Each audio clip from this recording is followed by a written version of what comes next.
So this woman right here, we did a review video on her, and she was saying that she had moved from Vancouver. And I always like to follow up, and I'm gonna also make sure I put a link in the description back to her YouTube channel in order for y'all to be able to subscribe to her channel and show her some love. Her name was Hannah Wu. It's right there. She got 7.75 subscribers. It looked like it went up. Congratulations to her. 7.75. All right. She did a video where she was basically saying that she was a software engineer for Microsoft. I don't know why she would say where she works, considering that she's a content creator now, but that's one of the mistakes of these younger content creators that don't know any better. I made that mistake earlier in my career too, but we'll get there. She made a video that was saying that she was moving from Vancouver over to California. One of the cities I believe that she had moved to was LA, so that she can go into the office, have a more complete life, and hopefully make some friends and all of that, right? What she decided to do when she went and looked at the prices over there in LA and stuff was she decided to live in her car. So I don't know how much she makes, but she's a software engineer, works at Microsoft. I'm assuming that she get in the bag. She was having problems making friends. She was lonely out here in these streets. And so now the most recent video that she released basically talks about how much it costs for her to be able to survive, why she's living in her car, and how she still has 0 friends. I have not seen this video. Make sure you guys tap into the Patreon. Link is in the description, and then go and check out her channel. Let's check it out, y'all.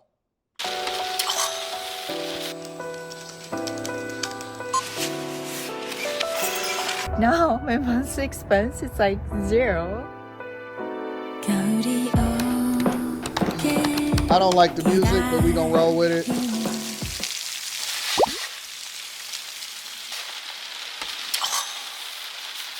Heck no, I can't do it, bro. That's called homelessness. It's 5 a.m.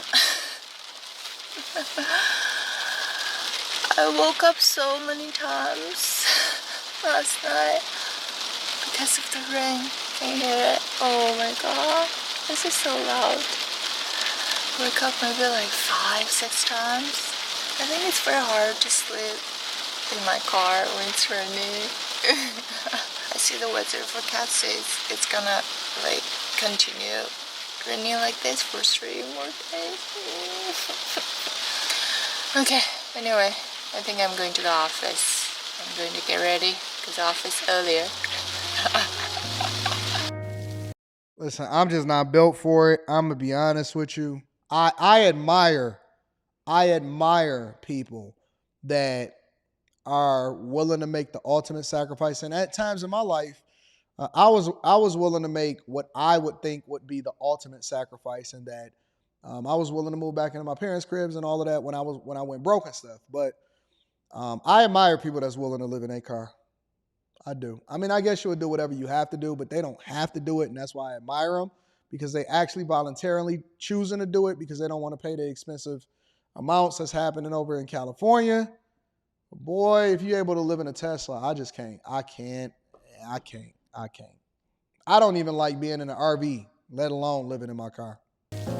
I came to California for the sunshine, so the frequent rain really caught me off guard.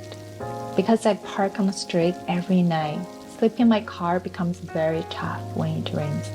Even more challenging though is finding a safe place to park each day. And she got that big old dog in the there? beginning, I spent listen, I can't look. It's a lot of things that I would take if I was a single guy and I was dating. One thing that I'm unwilling to deal with from women, a deal breaker.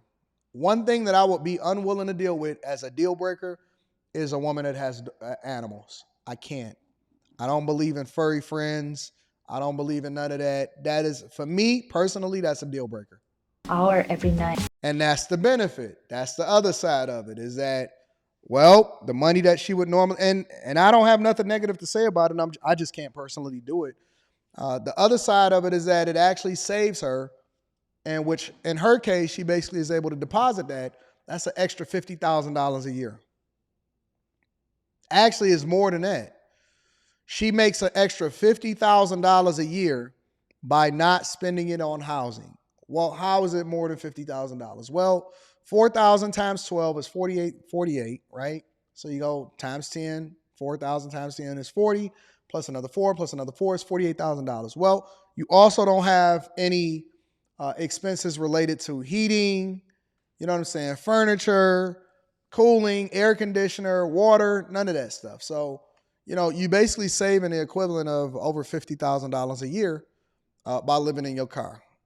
I'm just willing to spend the money if I got it. So it's a little different for me.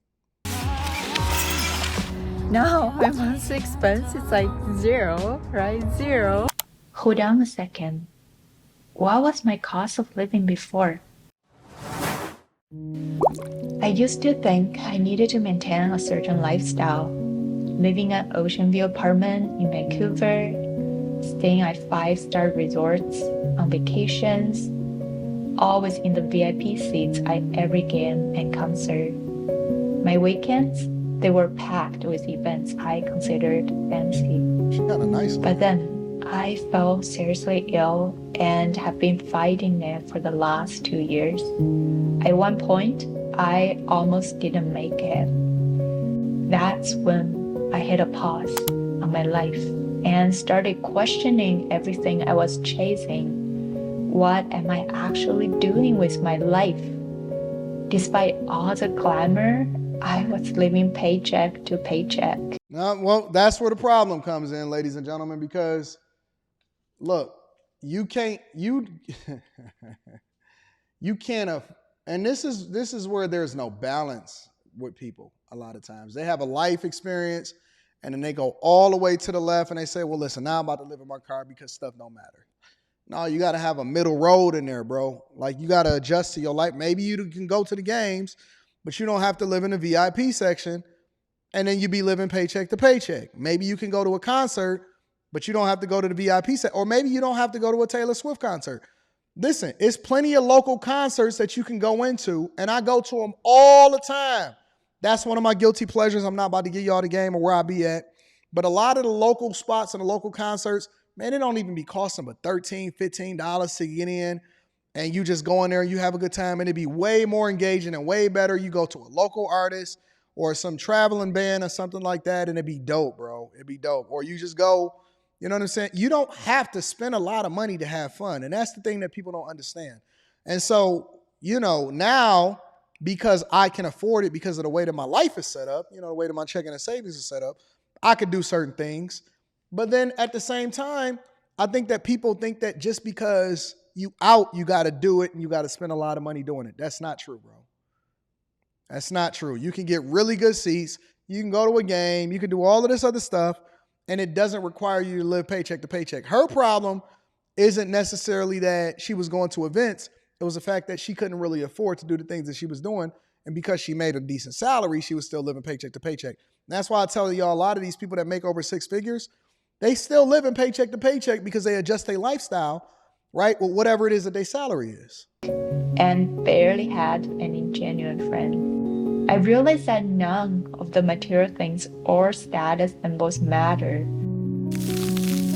I was trapped in this endless loop of earning and spending, and I wanted to get out. Now I understand the goal of my life. I was trying to find what's the meaning of my life. It's not like how much money I make, it's how free I felt. I kind of want to test it out to see how long I can hold on to this lifestyle and to see how sustainable it is. Right now, I feel it's pretty sustainable. Like, I have food at my work Monday to Friday. On the weekends, I just buy some fruits or just fast it. I have gym at work, which I can just shower stuff and I can work out, right? Basically, that's all I need. I feel I don't need anything. I began getting into a routine and actually found some comfort.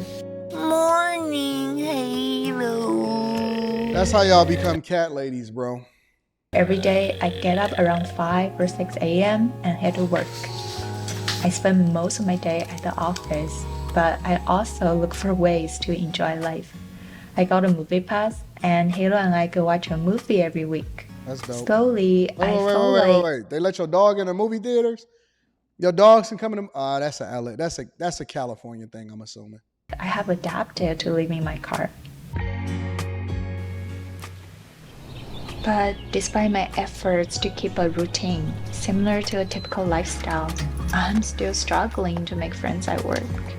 I try to set up lunch with coworkers, but this is my lunch. I got two naan bread, one apple. I was supposed to meet another girl I met at the office for lunch, but then we said meet at 12 o'clock, so I messaged her at 11:50, say let's meet in front of the cafeteria, right? But she's like, oh, I wasn't feeling so well, so I haven't come to the office yet.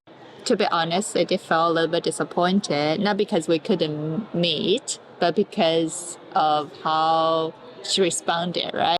When she get a man, she gonna be all in. She gonna be all. Let me tell you, bro. When she get a man, she gonna be all in.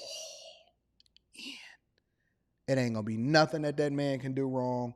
She gonna be holding on. She gonna be emotionally attached to him. Nothing. It's gonna be over. It's gonna be over. Because when a man finally show interest with her, I wonder why guys don't pick these type of chicks. When it comes to responsibility and how she moving or whatever, and the fact that she, like, if I'm a guy and you a guy at work, why wouldn't you pick this type of chick? I don't know why y'all wouldn't pick her. Like she seems like a responsible person. She's smart. She got a decent job. She probably gonna be super dedicated to you and all of this stuff. Why don't guys pick this type of woman? Why do they pick something else? Mm-hmm. I would appreciate more if she could send me a message in the morning saying that she won't be able to make it, right? Another day, something similar happened with another guy I met here. He's like, oh, let's go grab lunch on Monday. I said, sure. But then Monday noon, he never reached out. I think it's so hard to make friends. And also, I think maybe because also I have certain maybe like standard or expectation on people. For example, as I mentioned, I would prefer people to reach out before the I meetup don't to think that that's confirm the unreasonable. time. Listen, we might fly her out for the Millionaire Morning Show. Maybe we'll fly her out and have her on the black couch back there. You see the black couch? See the black couch over there? Maybe we'll fly her out. See if nope, can't bring the dog. Gotta put the dog in the doggy hotel. Maybe we'll fly her out, bring her out for the Millionaire Morning Show, and see how everything is happening. See how everything play out. I don't know. But shout out to her again. Again, her name is Hannah Wu. And y'all can go and check her out and check out her platform and see what's happening in these streets, man.